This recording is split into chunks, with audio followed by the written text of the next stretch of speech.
Wadhi Migori, jod bura ma Huriri mak Nyamita okwayo josiasa mondo obed ranyisi makare e kelo kwe kod dongruok ma demokrasia e pacho ka wachomo yiero maduong' mabiro.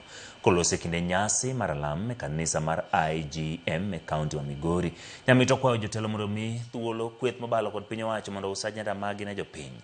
Osebedo josiasa matiyo gi rowere chwalo tulo e rombe mag siasa e pacho ka. E kindego, ojiwo rowere mondo kik giyie ti kodgi e yo marach, ni nyaka gibed jogo mariek marito ngimagi manyime. We cannot be the region that now is known for violence.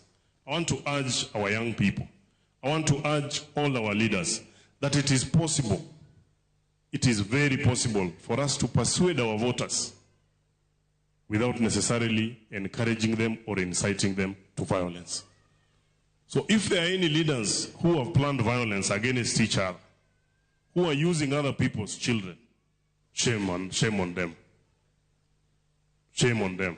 And if you are a young person who is also here, Bishop, help us pray for peace.